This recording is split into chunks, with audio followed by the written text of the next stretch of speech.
sois un canal qui nous donne la pensée véritable de Dieu. Et que tu puisses le moindre pour ta gloire. Merci notre Dieu, notre Père. Pour l'auditoire, permets, Seigneur, de donner à chacun un cœur de chair. Afin que là où ta parole sera sémée en nous, qu'elle puisse porter du fruit. Mais que le cœur de Dieu ce matin soit brisé au nom de Jésus-Christ de Nazareth. Que toute distraction s'éloigne de ces dieux. Merci Père, au nom de Jésus. Amen. Amen. Je vais laisser toute la place à Farisha qui va nous distiller la pensée de Dieu. Que Dieu le bénisse.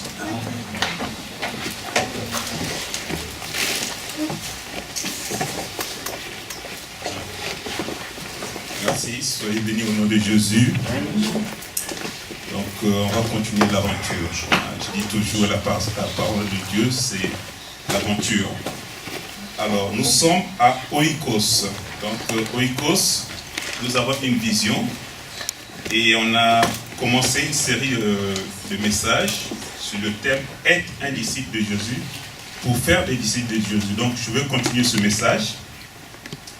Et à Oikos, donc on disait, on a une vision. Alors la vision c'est quoi? La vision c'est un objectif, c'est un but. La vision, on n'invente pas, une église n'invente pas une vision. La vision, elle est biblique. La vision de Oikos, c'est bâtir Christ dans la vie de tout un chacun. Que Christ soit bâti en chacun de nous. Mais la vision de Oikos répond à la vision de Dieu. Parce que Dieu a une vision. Dans la vision de Dieu, dans la Bible, il y a 3 questions que Dieu pose. La première question, il dit, qu'est-ce que Dieu attend de chacun de nous? La réponse, on la trouve dans 1 Pierre 2, verset 9. Ce que Dieu attend de chacun de nous, qu'on puisse annoncer les vertus de Christ. Ça veut dire quoi, annoncer les vertus de Christ? Ça veut dire, tout simplement, une façon correcte de penser. Alors, comment je vais penser correctement? Parce que je vais avoir la pensée de Dieu. La parole de Dieu. C'est la parole de Dieu qui me permet de penser correctement. La deuxième question, c'est, donc toujours dans l'idée de la vertu, c'est avoir une façon correcte de ressentir. Comment je vais ressentir correctement? Parce que je vais avoir la pensée de Dieu. Quand j'aurai un malheur, Romains 8, verset 28, toutes choses concourent au bien de ceux qui craignent Dieu. Parce que j'ai la pensée de Dieu, je vais ressentir correctement et je vais aussi agir correctement. Donc ça, c'est la première question. Qu'est-ce qu'il attend de nous? La deuxième question, c'est dans Matthieu 28, verset 19, que le pasteur Sorgé nous avait enseigné. Qu'est-ce qu'il veut que nous fassions? Qu'on puisse aller partout, qu'on puisse faire des disciples. Mais pour faire des disciples, il faut que d'abord moi-même je sois un disciple de Jésus-Christ. Amen. Et la troisième question, comment il veut que nous soyons? On trouve la réponse dans Philippiens 4, verset 8. Que tout ce qui est vrai, tout ce qui est pur, tout ce qui est vertueux, tout ce qui mérite l'approbation, soit l'objet de nos pensées. Donc comment tout ça sera l'objet de mes pensées? Parce que j'ai la parole de Dieu. Donc ça, c'est la vision de Dieu.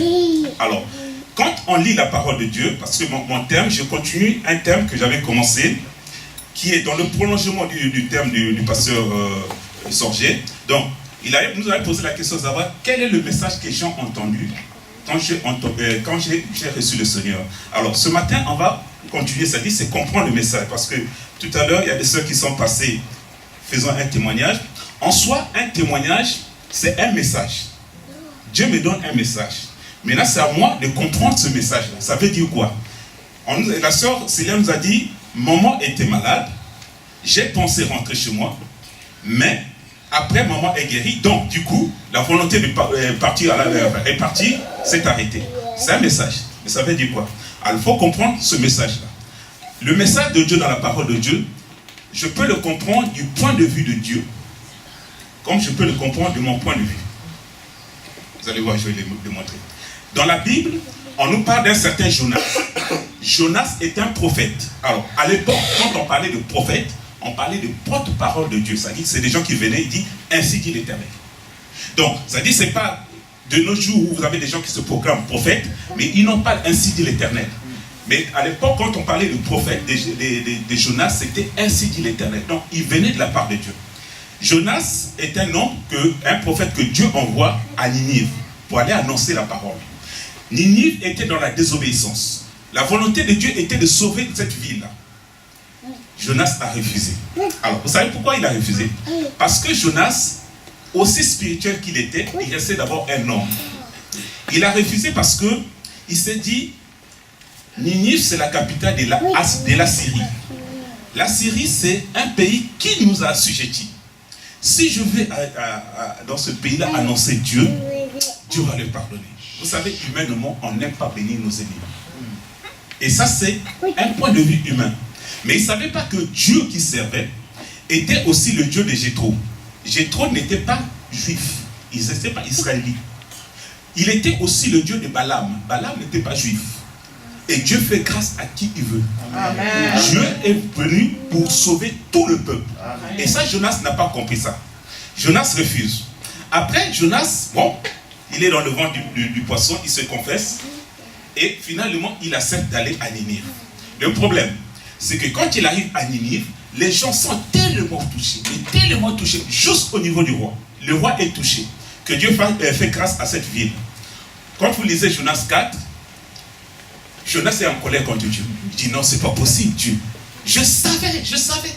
C'est pour ça que je voulais parler, parce que je savais que tu allais leur faire grâce. Et ça, c'est un point de vue humain. Tu vois, il y a un point de vue de Dieu, il y a un point de vue de l'homme. Alors, dans la Bible aussi, vous avez 4 livres. Alors, à l'époque, c'était 2 livres. Vous avez les 2 livres de chroniques et vous avez les 2 livres de roi. Quand vous étudiez ces 2 livres, ces 2 livres se complètent et il y a des divergences dans ces 2 livres. C'est-à-dire, ces 2 livres, quand vous les étudiez, le livre de roi était écrit, bon, en fin de compte, parfois on l'attribue au prophète Jérémie, parfois on l'attribue au prophète au sacrificateur Esdras, peu importe. Mais quand vous lisez les 2 livres, le livre de chronique et le livre de roi, il y a des divergences. Alors ça s'explique comment? Le livre de roi était écrit par Jérémie. Bon, on va supposer que c'est Jérémie qui l'a écrit. Il avait écrit quand le peuple était en déportation. Le peuple était en déportation et il écrit. C'est pour leur expliquer pourquoi Dieu l'a envoyé en déportation. Et le livre des chroniques était écrit par Esdras. Esdras a écrit un livre, ce livre-là, en prenant le point de vue de Dieu. Quand vous lisez ces 2 livres, le livre des rois va nous parler du péché de David, mais il va dire que non, David a péché. Alors que dans les livres de rois, on va dire David a péché, mais il était poussé par le diable. Donc, il justifie un peu le point de vue, c'est-à-dire que ça, c'est la vision de Dieu, alors que le livre de rois est plus dans la vision humaine. Donc, c'est l'homme qui parle, donc une vision terrestre, alors que dans le livre de chroniques, c'est plus une vision céleste. Donc, ça, on voit dans la Bible. Et on voit aussi dans la Bible des explications de ces deux textes. Bon, on va commencer. Je n'ai pas encore commencé mon message, c'est juste pour nous expliquer ce que j'ai envie de nous enseigner ce matin. Mon thème, c'est comprendre un message de Dieu. Parce que Dieu parle. Job dit, il parle tantôt d'une manière, tantôt d'une autre, on n'y fait pas attention. Tout à l'heure, on a donné des témoignages. Il faut comprendre ce que ça veut dire, un message de Dieu. Dans la Bible, on lit dans Genèse 2, verset 18, c'est Dieu qui parle. Donc, Genèse 2, verset 18 nous dit, Dieu dit, il n'est pas bon que l'homme soit seul. Ça, c'est le point de vue de Dieu. Ça dit, selon Dieu, qui est omniscient, il dit, il n'est pas bon que l'homme soit seul. Alors, quand on lit dans 1 Corinthiens 7, verset 1, c'est Paul qui est en train d'écrire. Paul dit, pour ce qui concerne les choses dont vous m'avez écrit, je pense qu'il est bon pour l'homme de ne point toucher de femme. Alors, on va expliquer ce concept. Dans le Genèse 2, verset 18, Paul dit, et Dieu dit, il n'est pas bon que l'homme soit seul. Or là, Paul est en train, semble, j'ai dit semble, parce que vous allez voir, ce n'est pas ce que Paul dit, semble nous dire que ce n'est pas bon de toucher, c'est pas bon à un homme d'être marié. Alors, ce texte-là, parce qu'il était mal compris, a donné un dogme. Un dogme, c'est une croyance dans certaines églises où on croit, on fait le célibat des prêtres. Parce qu'on n'a pas compris le Paul. Pourquoi on n'a pas compris Paul?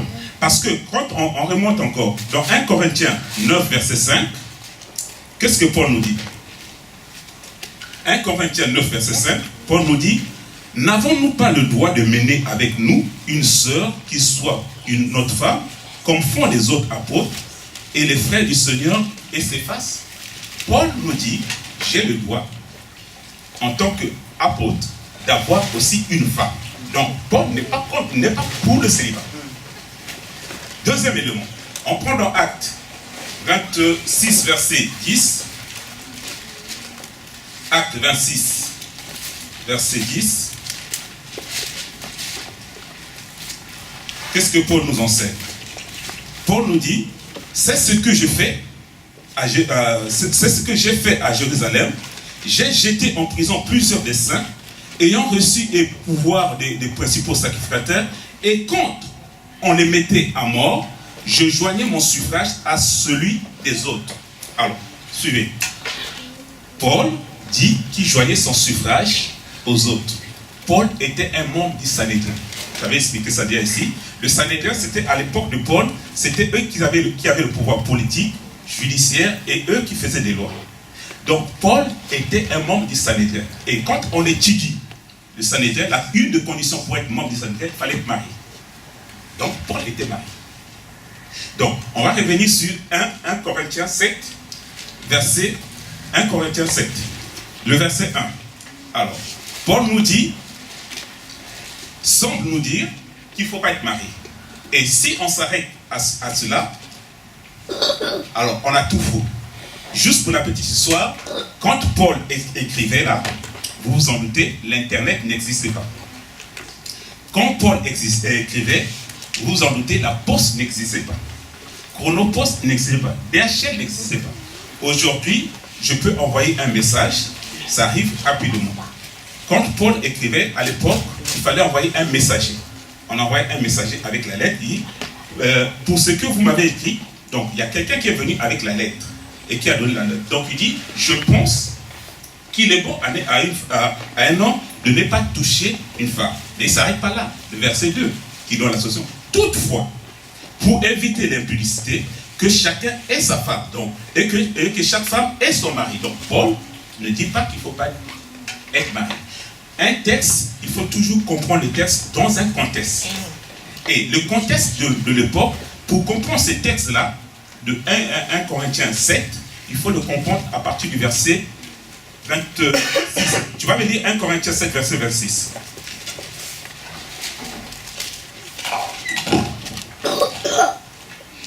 « 1 Corinthiens 7, verset 26. Je lis la parole de l'Éternel. « Voici donc ce que j'estime bon. À cause des temps actuels de détresse, il est bon pour chacun de rester comme il est. » Alors, Amen. Donc, Paul semble encore confirmer que par rapport au temps, alors il parle de quel temps? À l'époque, il y avait des persécutions. Les chrétiens étaient persécutés. Donc, Paul estimait que c'est difficile à un couple marié d'avoir l'union, d'être toujours ensemble. Donc, il se dit, par rapport au temps, par rapport à ce que nous sommes en train de vivre, c'est mieux de rester célibataire. Mais il ne s'arrête pas là. Verset 27, mon frère. Verset 27. Es-tu lié à une femme? Ne cherche pas à rompre ce lien. N'es-tu pas lié à une femme? Ne cherche pas de femme. Amen. Amen. Alors, où est-ce que je veux nous amener? Je vais nous amener à savoir comment comprendre un message de Dieu. Parce que la Bible, c'est un livre, j'avais dit la fois passée, c'est un livre qui est codé. Si je ne trouve pas le code, j'ai tout faux. Alors, je vais expliquer d'abord, je vais définir qu'est-ce qu'un message. Un message, c'est un ensemble de signes. C'est-à-dire, là, je suis devant vous, si je vous fais ça, dans un milieu, ça a un sens, ce signe. Donc, ce signe, donc je dis, c'est un message. Je n'ai pas parlé, j'ai fait juste ça. C'est un signe. Donc, c'est un message. Un message, c'est un ensemble de signes. Ça implique un codage, celui qui qui donne, l'émetteur, donc c'est moi l'émetteur, donc je fais ça, il y a un code. Et il faut que celui qui reçoit le message, donc le récepteur, il faut qu'il puisse décoder qu'est-ce que ça veut dire. Donc il faut que l'émetteur et le récepteur, ils aient le même code. Parce que ce signe-là, dans un autre pays, ça veut dire autre chose. Tu vois, ça veut dire autre chose. Donc il faut qu'on ait le même code. Et c'est pour ça qu'on a besoin, avec Dieu, d'avoir le même code. Alors on va voir comment on trouve ce code-là. Alors on va expliquer d'abord, je vais vous raconter 2 histoires pour voir comment on peut comprendre un message. Alors je vais vous raconter l'histoire, comment on conçoit l'idée de la joie. L'idée de la joie. Parce que Jésus-Christ nous a dit, je vous laisse ma joie, je vous donne ma joie. Alors comment on peut comprendre la joie? C'est pas grave. On va enlever ça parce que ça va distraire. Alors, l'idée de la joie. Je vais prendre l'exemple de 3 amis. On va dire que ce sont des chrétiens. Ils sont chrétiens, ils vont à l'église, ils servent dans le Seigneur. Alors, ces 3 personnes, ils passent le bac. Ils passent le bac et ils ont leur examen. Donc, ils sont 3 amis. Ils passent le bac, ils ont leurs examens. Le premier, il s'est dit, bon, c'est vrai. Dans l'église, on nous dit qu'il ne faut pas boire. Je suis d'accord. Mais là, quand même, j'ai mon bac. Franchement, c'est quand même un grand jour. Au moins une fois dans ma vie, je veux quand même boire. Donc, il est venu le jour où il y avait des résultats. Il avait prévu déjà sa bouteille. Parce qu'à l'église, il y avait une prophétie comme quoi il y a 3 frères dans l'église qui passent le bac. Ils vont avoir leur examen. Donc, il était sûr qu'il aurait son examen. Donc, il avait prévu sa bouteille. Et là, il voit le résultat. Donc, il commence à crier, ouais, j'ai eu le résultat, j'ai eu mon examen. Et il ouvre sa bouteille, il commence à boire. Il est dans la joie. Il est dans la joie. Le deuxième, quand tu vois le résultat, il voit son nom, il crie pas.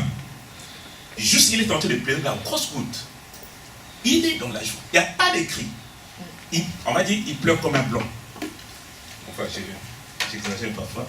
Vous savez, nous les Africains, quand on pleure, il faut qu'on en entende pleurer. Tu vois, les blancs, c'est tout dans la dignité. Et il pleure, mais grosse goutte. Il est dans la joie. Le troisième, quand tu vois les résultats, il se met à genoux et commence à louer Dieu. Merci Seigneur de ce que tu as fait. Toi qui as permis, Seigneur Jésus, tu avais annoncé la prophétie dans l'église. J'ai serré cette prophétie et je vois les résultats. Amen. Alors, les 3, on a 3 visuels des personnes qui sont dans la joie. Il y a une personne qui a bu, il y a une personne qui a pleuré, pas des cris. Il y a une personne qui s'est mise à genoux avec des cris en louant. Alors, qui était dans la joie? Maintenant, du point de vue de Dieu, qui était dans la joie? Celui qui a bu, celui qui a pleuré, ou celui qui a loué? Deuxième exemple. L'idée de réussir sa vie. Un message. Ça veut dire quoi, réussir sa vie? Alors, on va prendre 4 personnes. Je vais commencer d'abord par un joueur de foot. Alors, on sort du mondial, on va prendre Ronaldo. Ronaldo est riche. Il gagne beaucoup d'argent. D'aucuns diraient qu'il gagne trop d'argent. Peu importe. Il ne vole pas, on lui donne cet argent. Donc, il gagne beaucoup d'argent. Ronaldo, avec cet argent, il paye des voitures, il a des jets privés, des belles maisons. Donc, on va dire que, humainement, il a réussi sa vie. Deuxième personne. On va prendre un trafiquant de drogue. Alors, j'ai pensé à... Il y avait un trafiquant à l'époque. En Colombie? En Colombie. Escobar. Escobar était un homme, il était très influent. Il est mort en 1993, il a été assassiné, mais il était très influent. J'ai regardé hier parce que je pense à lui hier. Sa fortune, ça dit ça. Non, le chiffre d'affaires de son affaire, enfin à l'époque, ça représentait 21 milliards. 21 milliards. Donc c'était une bonne affaire. Et c'est quelqu'un qui avait beaucoup d'argent. Et il avait un cœur. Escobar construisait des écoles. Escobar construisait des hôpitaux. Escobar construisait des églises. Donc l'argent de la drogue, il construisait des élites. Donc, en soi, on va dire, ce qu'il faisait, c'était bien. Ce qu'il faisait, c'était bien. Donc, il avait réussi sa vie. Je vais prendre la troisième personne. La troisième personne, c'est une prostituée. La prostituée, elle vend son corps. D'abord, c'est son choix. Elle a beaucoup d'argent. Et de cet argent, elle investit dans les voitures, elle investit dans les maisons. Elle a réussi sa vie. Le footballeur a réussi sa vie. Le trafiquant de drogue a réussi sa vie. La prostituée a réussi sa vie. Et je vais prendre la quatrième personne. La quatrième personne, on va imaginer, c'est un prêtre. C'est un moine. Il est dans un petit coin, au fond de camp. Une petite case, petite maison, rien du tout. Juste vraiment sa petite chaise, petite table d'études. Il étudie, il prie et il enseigne. Il n'a pas de belles maisons, il n'a pas de belles voitures. Alors, de notre point de vue, qui a réussi sa vie? Maintenant, du point de vue de Dieu, qui a réussi sa vie? Maintenant, c'est là que commence mon message. Maintenant, commence là. Mon thème, donc je vais faire un sous-thème de comprendre le message. Parce que là, on a deux histoires. L'histoire de la joie. Comment moi le maître? Parce qu'on a dit, il faut d'abord que je sois un disciple pour faire des disciples. Comment moi je conçois l'idée de la joie? Est-ce que c'est boire? Est-ce que c'est pleurer? Est-ce que c'est louer? Et ça veut dire quoi louer? Comment je conçois l'idée de réussir sa vie? Est-ce que c'est comme un footballeur, comme un drogué? Donc mon thème aujourd'hui, qui est un sous-thème de comprendre le message, c'est comment on arrive à concevoir l'idée de la grâce. Ce matin, ce mot est sorti. Je disais merci Seigneur parce que à la base, ce n'est pas ce message que je voulais porter. C'est hier, j'étais avec le pasteur Sorgé parce qu'à la base, c'était moi, c'est pas moi qui devais porter le message. Il dit voilà, demain, c'est toi qui portes le message. Je dis ah, mon message était différent. Et hier, j'ai dit mais Seigneur, le message est différent. Je pensais toujours à nous faire comprendre parce que nous, on pose les bases dans une église. Dans une église, on doit avoir des bases. On doit parler le même patois. Le même patois. Si dans une église, on ne parle pas le même patois, on a un problème. Il faut parler le même patois. Ça veut dire parler la même chose. C'est-à-dire, quand on parle de la joie, on doit avoir la même conception de la joie. Quand on parle de réussir sa vie, on doit avoir la même conception de réussir sa vie. Donc, ce matin, Dieu m'a mis à cœur de nous parler de la grâce. La question qu'on va se poser, c'est qu'est-ce que la grâce fait dans notre vie? Dieu m'a fait grâce. Ça veut dire quoi? Qu'est-ce que Dieu attend de moi quand il me fait grâce? Et moi, ça implique quoi? Quand ma maman était souffrante, que je voulais rentrer, et que maintenant, Dieu a fait grâce à maman. Ça implique quoi dans ma vie? C'est une responsabilité. On va prendre notre texte de base, dans Jean 8, versets 1 à 11. C'est le frère qui peut nous aider. Jean 8. Donc, le message de la grâce de Dieu. Qu'est-ce que... Jean 8, verset 1.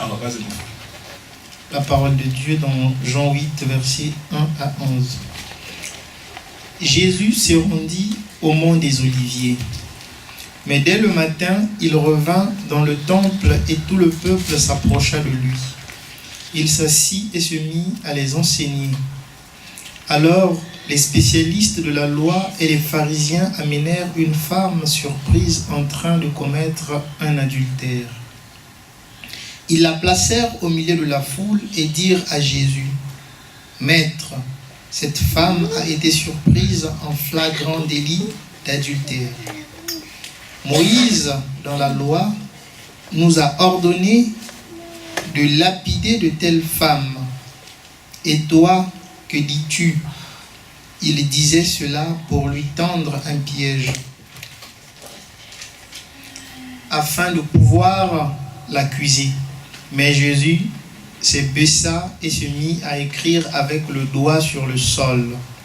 Comme il continuait à l'interroger, il se redressa et leur dit, « Que celui d'entre vous qui est sans péché jette le premier la pierre contre elle. » Puis il se baissa de nouveau et se remit à écrire sur le sol. Quand ils entendirent cela, accusés par leur conscience, ils se retirèrent un à un, à commencer par les plus âgés et jusqu'au dernier. Jésus resta seul avec la femme qui était là au milieu. Alors il se redressa et, ne voyant plus qu'elle, il lui dit, « Femme, où sont ceux qui t'accusaient? Personne ne t'a donc condamné ?» Elle répondit, « Personne, Seigneur. » Jésus lui dit, « Moi non plus, je ne te condamne pas. Vas-y et désormais ne pêche plus. » Amen. Amen. C'est une histoire qu'on connaît. Alors, je vais commencer avant d'expliquer le texte, je vais commencer en donnant un témoignage. C'est un témoignage d'un pasteur. Nous avons fait un témoignage sur le pasteur Roger qui nous a fait un témoignage de son petit frère. Son petit frère buvait de l'alcool. Donc, il n'était pas alcoolique, mais il buvait. Il aimait l'alcool, c'était bien. Et ce petit frère, un jour, a eu un problème de foie. Ça s'appelle quoi, cirrhose de foie. Il vomissait du sang. Et il a eu la grâce, puisqu'on parle de la grâce, que son petit frère, enfin un de ses amis, qui venait donc pour venir boire, est rentré, il vient, il sort, personne ne répondait. Il savait que non, c'était l'heure pour commencer le match, comme il le disait eux-mêmes. Et là, l'ami ne répondait pas. Et là, il appelle les pompiers, il défonce la porte, il voit le frère, il était agonisant, en train de vomir le sang. Et on a amené ce frère à l'hôpital. Le médecin lui a fait, bon, il a eu la grâce, il a été sauvé. Le médecin lui a dit, la prochaine fois que tu ne prends pas une goutte d'alcool, tu vas passer. Et c'est là que commence mon message. Donc, on vient sur le contexte. Dans le contexte, on nous parle d'une femme. La Bible nous dit qu'elle était accusée d'adultère. Alors, cette femme est juive parce qu'on l'impute la loi de Moïse. Puisque la loi de Moïse disait, en fin de compte, la loi de Moïse ne disait pas de cette façon. Mais les pharisiens, parce qu'on lit dans le verset 6, ils disaient cela pour le prouver. En fin de compte, ils voulaient. Le problème des pharisiens, ce n'était pas la femme. Le problème des pharisiens, c'était Jésus. Et donc, ils profitent de cette situation pour dire, bon, mais Seigneur, cette femme a été accusée d'adultère. La loi de Moïse dit de l'accuser de telle femme. Toi, qu'est-ce que tu dis? Et il dit, la Bible nous dit, il disait cela pour l'éprouver. Et Jésus, avec la sagesse, il écrivait par terre, il dit que celui qui est sans péché, il jette la première pierre. Et la Bible nous dit, ils sont accusés par leur conscience et s'en vont. Alors, l'idée c'est quoi? L'idée c'est que la femme accusée d'adultère devait être lapidée. Elle devait mourir. Donc, cette femme était consciente que ce qu'elle avait fait, c'était pas bien. Elle était consciente. Mais c'était un homme. Donc, l'homme, donc, elle avait la nature humaine qui voulait que, même quand je suis conscient que quelque chose n'est pas bien, je le fais quand même. Mais je sais que c'est pas bien. Et on la met devant Jésus. Or, ce que les Juifs n'ont pas compris, les pharisiens n'ont pas compris, que Jésus-Christ n'est pas venu la première fois. Jésus-Christ n'est pas venu en juge. Jésus-Christ est juge, mais il sera juge à la fin. Jésus-Christ, la première fois quand il est venu, c'est pour nous présenter la grâce. Amen. Alors, c'est quoi la grâce?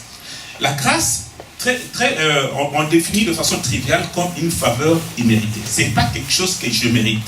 En soi, cette femme, il fallait qu'elle soit lapidée. Mais Jésus-Christ présente la grâce, donc une deuxième chance. Donc, l'idée de la chance et de la grâce, c'est une deuxième chance que Dieu nous donne. Alors, là, je vais faire une précision sur l'idée de la grâce. Dans la grâce, il ne faut pas qu'on s'appuie sur une expérience. Parce qu'une expérience d'un frère n'est pas une doctrine. Je nous ai donné le témoignage de ce frère qui buvait. Ça ne veut pas dire que moi, je peux boire, que je pourrais vomir du sang et que Dieu va me sauver. Non. Le frère a eu la grâce d'être sauvé. Mais toi et moi, peut-être on va y passer.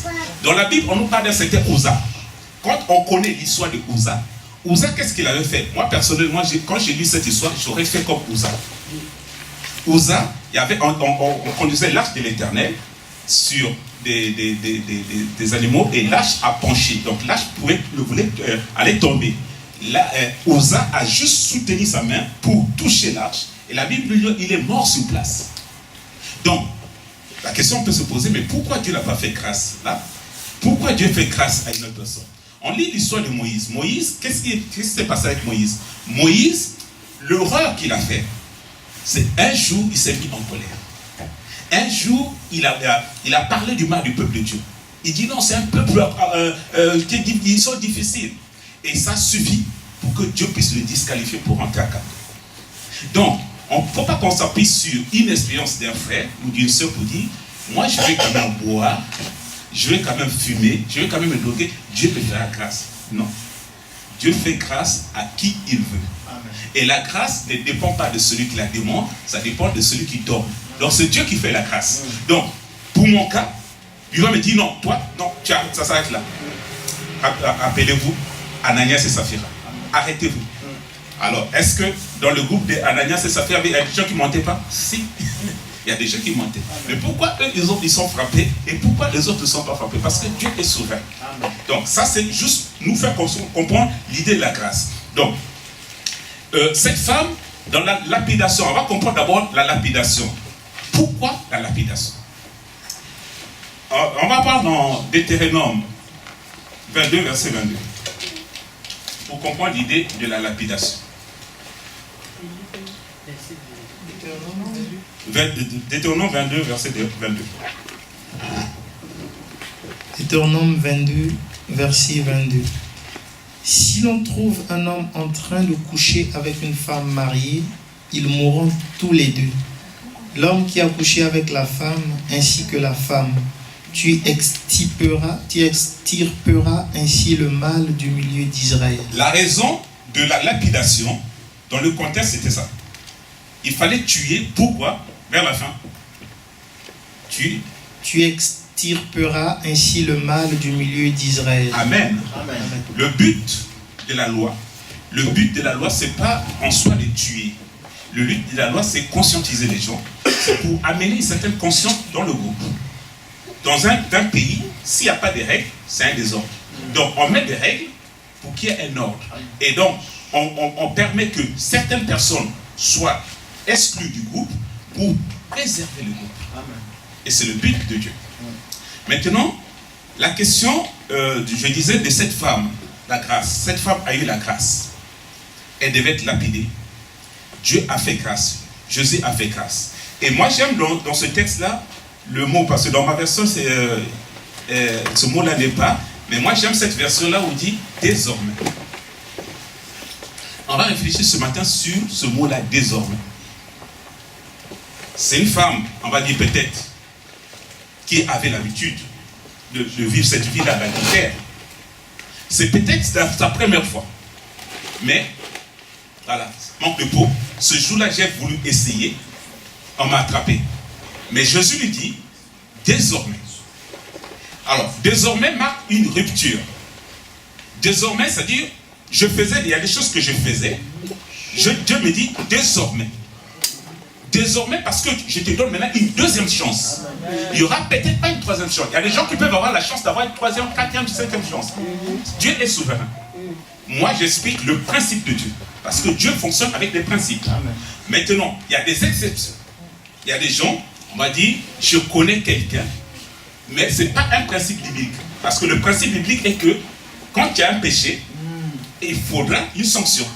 Et cette femme, normalement, il fallait qu'elle meure. Mais Jésus lui donne la deuxième chance, désormais. Maintenant, ma question est toujours, mais qu'est-ce qu'une personne peut faire avec ces désormais? Je nous ai donné le témoignage de ce frère qui a l'alcool. Lui, ton problème, c'était l'alcool. Maintenant, le médecin lui dit, désormais, ne touche plus à l'alcool. Maintenant, ma question, c'est toujours maintenant, comment je vais maintenant fonctionner? Alors, on va voir le fonctionnement d'une personne qui a compris qu'est-ce que ça veut dire désormais. Tu vas prendre Luc 7, la lecture est un peu longue, versets 36 à 50, sur le concept de désormais. La rupture. Il y avait une vie d'avant, Luc 7, et une vie. À partir de quel verset? Versets 36 à 50.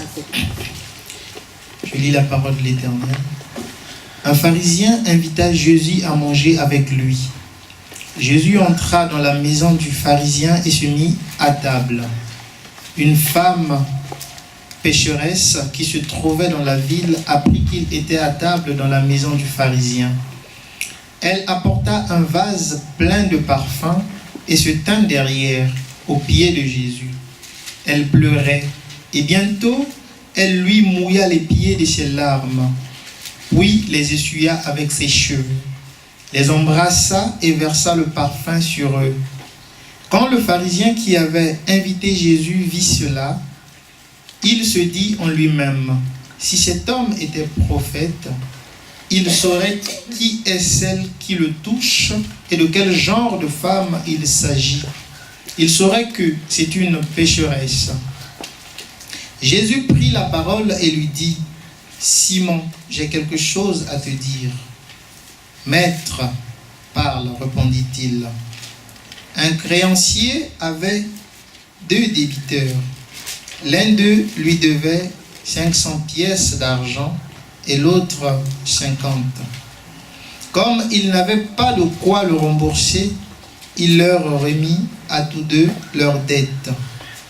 Lequel des 2 l'aimerait le plus? Simon répondit, celui, je pense, auquel il a remis la plus grosse somme. Jésus lui dit, tu as bien jugé. Puis il se tourna vers la femme et dit à Simon, tu vois cette femme? Je suis entré dans ta maison et tu ne m'as pas donné d'eau pour me laver les pieds. Mais elle les a mouillés de ses larmes et les a essuyés avec ses cheveux. Tu ne m'as pas donné de baiser. Mais elle, depuis que je suis entré, elle n'a pas cessé de m'embrasser les pieds. Tu n'as pas versé d'huile sur ma tête, mais elle a versé du parfum sur mes pieds. C'est pourquoi je te le dis. Ses nombreux péchés ont été pardonnés, puisqu'elle a beaucoup aimé. Mais celui à qui l'on pardonne peut aimer peu. Il dit à la femme, tes péchés sont pardonnés. Les invités se mirent à dire eux-mêmes, qui est cet homme qui pardonne même les péchés? Mais Jésus dit à la femme, ta foi t'a sauvé, pars dans la paix. Amen. Amen. Amen. Alors, contexte. Luc est en train de nous relater un fait. Ce fait-là, vous allez le trouver dans les 4 évangiles. Les 4 évangiles parlent de ce fait-là. Mais les 4 ne parlent pas de ce fait-là de la même façon. Luc nous présente que c'est une femme pécheresse. Il ne donne pas son identité, il dit c'est une femme pécheresse. Si vous lisez Matthieu 26, verset 6 à 13, on nous parle d'une femme. On dit juste c'est une femme, sans de précision. Si on lit Marc 14, verset 3 à 9, on nous parle d'une femme, sans précision. Luc donne quand même une précision que c'est une pécheresse. Alors, donne-nous la précision, comment s'appelle cette femme-là? Jean le donne dans Jean 11, verset 1 à 2. On va voir l'identité de la femme, ça va nous aider. Comment elle s'appelle? Jean 11, verset 1 à 2. Il y avait un homme malade, c'était Lazare de Béthanie, le village de Marie et de sa sœur Marthe. Marie était celle qui versa du parfum sur les pieds du Seigneur et qui les essuya avec ses cheveux. Amen. Donc on nous donne déjà l'identité, donc ça va nous aider. Elle s'appelle Marie, donc c'est la sœur à Lazare. On va voir pourquoi cette femme. Donc, merci. Luc nous fait l'histoire de cette femme. Et donc son nom dit, elle est pécheresse. Cette femme, elle vient, je suis invité. Elle est invitée dans un repas. Cette femme vient, la Bible nous dit, elle a acheté un parfum cher. Elle casse le parfum et renverse le parfum et nettoie les pieds de Jésus. Alors, Jésus reproche à Simon de ne l'avoir pas donné de l'eau pour se laver les pieds. On va se demander, pourquoi Jésus, pourquoi on doit te laver les pieds? Toujours comprendre un texte dans le contexte. Dans le contexte de la Palestine à l'époque, la Palestine c'est un pays désertique. Donc un pays désertique qui a beaucoup de la poussière. Et en Palestine, donc les gens, c'est-à-dire dans les maisons, il y avait toujours des tapis. Donc quand on arrivait chez des gens, il était des coutumes, il était une façon d'accueillir les gens. Quand tu accueillais les gens, il fallait toujours, il y avait des serviteurs devant la porte pour laver les pieds des invités. Et Jésus-Christ est reçu, il n'a pas eu ce privilège-là, il n'a pas eu cette grâce qu'on lui lave les pieds. Et ce travail-là, c'est Marie, puisque Jean nous donne l'identité de cette femme pécheresse. C'est Marie, pécheresse, qui est en train de laver les pieds de Jésus. La grâce. Alors, il y avait juste une précision, parce que ce nom de Marie-là, il y a dans les églises, vous avez dans l'église catholique ou l'église protestante, on n'a pas la même conception de l'identité de Marie. Parce que vous allez dans la Bible, on ne parle de Marie de Magdala ou Marie de Madeleine, et on parle de Marie de Béthanie. Alors, dans l'église catholique, c'est juste une parenthèse, dans l'église catholique, ces trois personnes seraient une même personne, selon les catholiques. Mais chez les protestants, à la lecture de la parole de Dieu, nous on présente qu'il y a deux personnes. En fait, quand Marie de Magdala, c'est Marie de Madeleine. En français, ça veut dire Marie de Madeleine. C'est la même chose. Marie de Magdala, c'est Marie de Madeleine. Et Marie de Béthanie n'a rien à voir avec Marie de Magdala. Si vous avez, il y a juste, c'est juste comme ça, juste pour le plaisir, dans Luc 8, verset 2, pour voir l'identité de Marie de Magdala, qui n'a rien à voir avec Marie de Béthanie. Luc 8, verset 2. Luc 8, verset 2. Avec quelques femmes qui avaient été guéries d'esprits mauvais et de maladies, Marie, dite de Magdala, dont étaient sortis 7 démons. Juste là. Donc, on nous présente l'identité de Marie de Magdala, et elle avait 7 démons, et elle était délivrée de 7 démons. Donc, c'est Marie dont on nous parle de Marie, la sœur de Lazare. Alors, pourquoi cette histoire me touche beaucoup? Parce que cette femme, on nous présente qu'elle était pécheresse. Donc, des gens à l'époque, effectivement, on voit même le dédain des pharisiens. Tu vois, dans le verset 36, 39, il dit, le pharisien qui l'avait invité, voyons, cela dit en lui-même, si cet homme était pécheresse, parce que les gens d'une mauvaise vie, non, on ne touche pas. Les pharisiens, c'est eux qui détenaient la loi, donc ils étaient purs. Donc, et ils ne voulaient pas se mélanger avec des gens de petite vie. Et ils respectent quand même Jésus. Il dit, attends, Jésus il est prophète, parce que le prophète est censé savoir. Et comment il peut accepter qu'une femme de mauvaise vie puisse la toucher? Mais Jésus nous a dit, il est venu pour présenter la grâce, la deuxième chance. Et cette deuxième chance est présentée à Marie. Maintenant, je vais nous amener à une chaîne de 3. Alors, j'aime appeler toujours cette chaîne 3. Cette chaîne, elle commence d'abord à écouter, à prier et à adorer.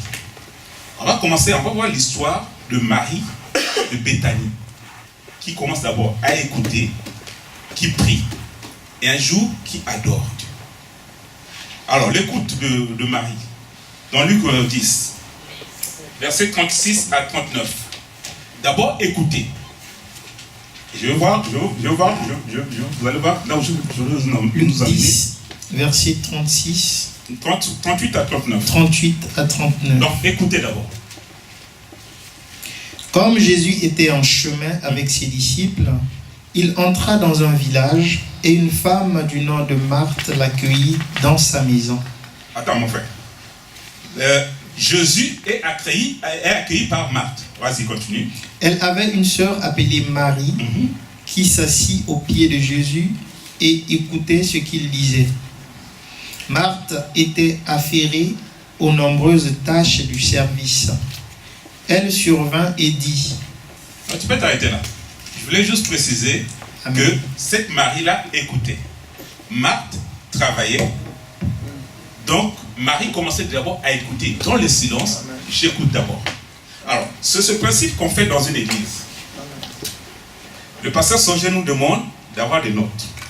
L'idée d'avoir des notes, ce n'est pas prendre des notes pour prendre des notes. Non. L'idée d'avoir des notes, prendre des notes, c'est pour travailler. Et c'est ce que vous allez voir, c'est ce que Marie a fait d'abord. Marie a d'abord travaillé en écoutant. Elle était là, silencieuse. Elle écoutait Jésus. Ce que Marthe faisait, ce n'est pas que c'était mauvais. Non, c'était bien. Parce qu'il fallait s'affairer pour préparer, vous inviter les gens chez vous, mais il faut quand même s'affairer pour leur donner à manger. Mais Marie a pris, la Bible nous dit, Jésus a dit que non, elle a pris la meilleure place parce qu'elle était là d'abord à écouter, à apprendre. Elle a appris d'abord. Ça, c'est la première des choses qu'on fait dans une église. C'est une base. Une base, ça veut dire que je suis dans une église, je dois d'abord commencer d'abord à écouter. Mais il ne faut pas que je reste là. Parce que si je reste 2 ans, 3 ans, 4 ans qu'à écouter, c'est pas bon. Il faut qu'au bout de 2, 3, 4 ans, je n'écoute plus. Je commence maintenant à prier. Marc qui commence à prier. Jean 11, verset 32. Donc, j'ai d'abord écouté. Je vais commencer maintenant à prier, parler. Jean 11, verset 32. Jean 11, verset 32. Marie arriva à l'endroit où était Jésus.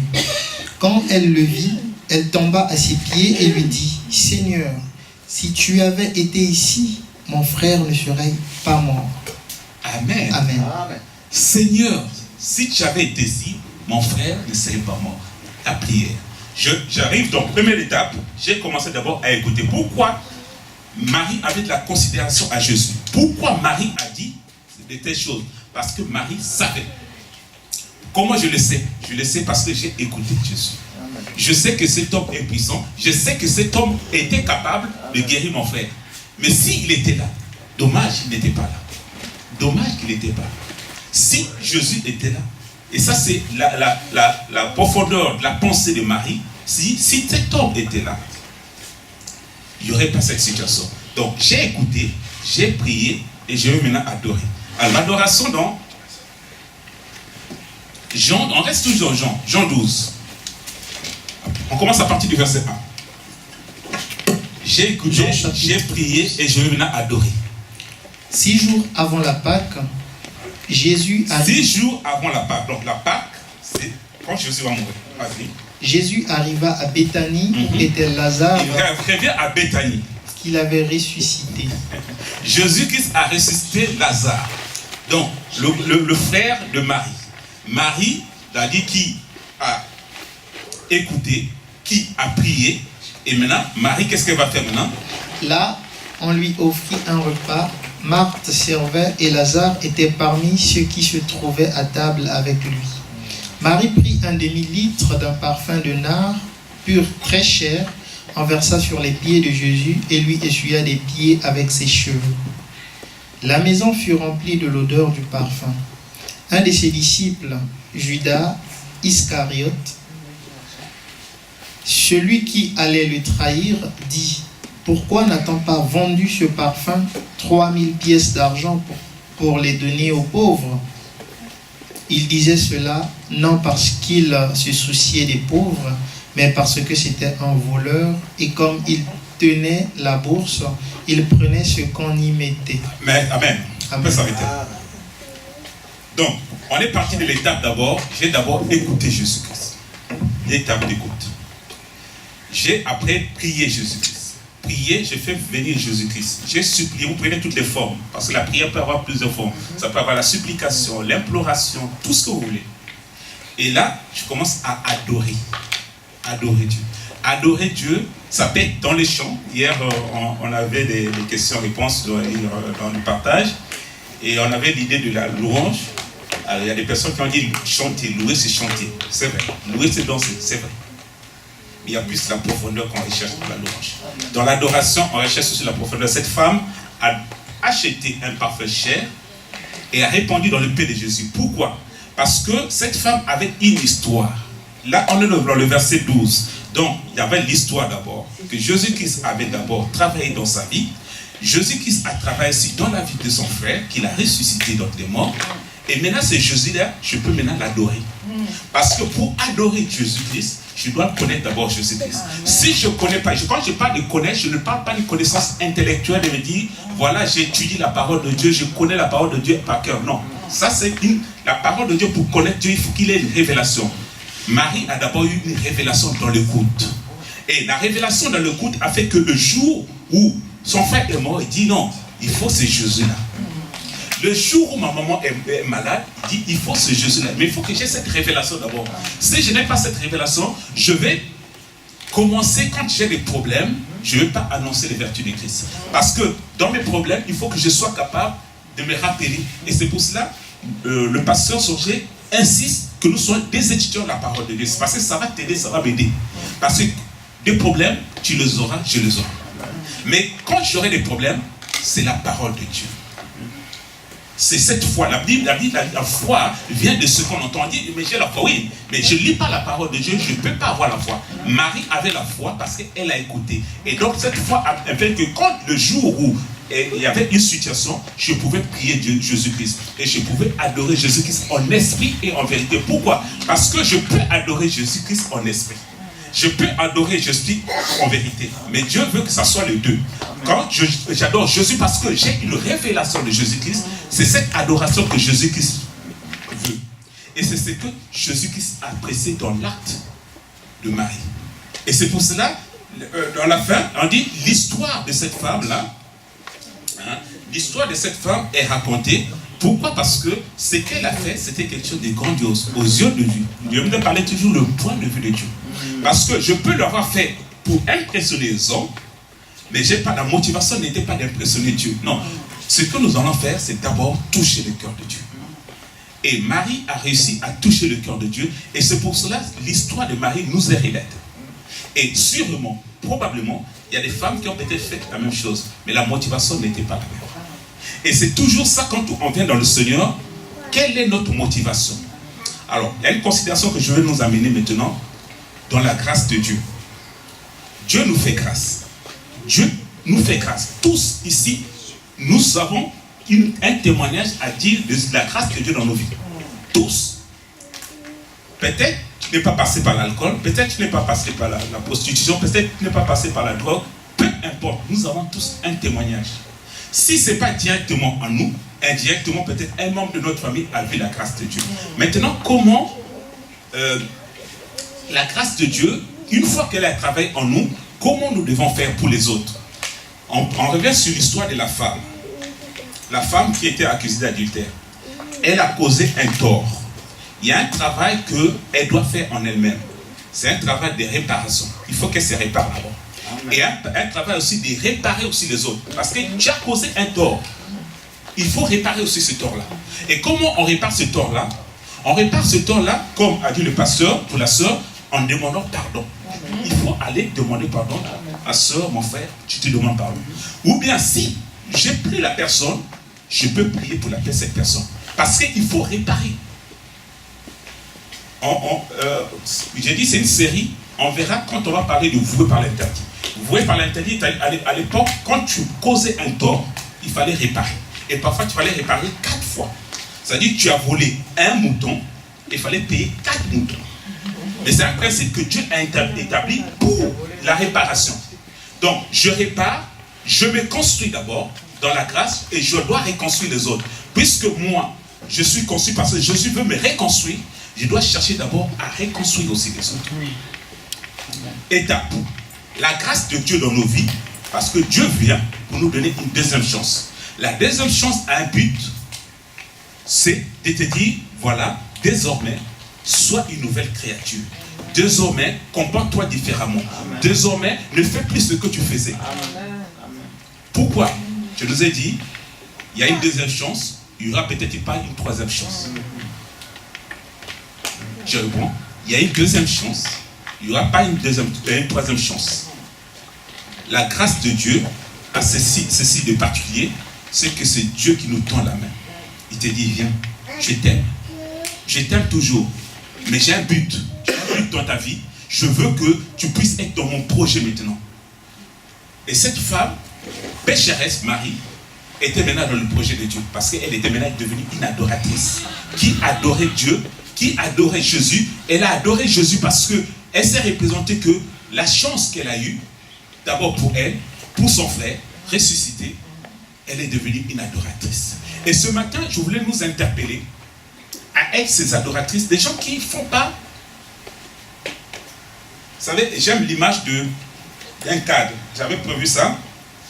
Vous prenez un cadre photo. Vous prenez une photo, vous mettez dans le cadre. Le cadre est important, mais ce n'est pas l'essentiel. Dans le cadre et le photo, ce qui est essentiel, c'est la photo. Parce que je peux enlever ma photo du cadre, la photo aura toujours un sens. Par contre, le cadre sans photo, ça reste un support. Alors, qu'est-ce qu'il faut? Est-ce qu'il faut être ou faire? Très souvent dans nos églises, on appelle les gens à faire. Ce que Jésus demande, c'est d'abord que tu sois d'abord. Alors maintenant, je reviens dans mon histoire. mes histoires que j'ai racontées. Ronaldo fait. El Koba faisait. La prostituée fait.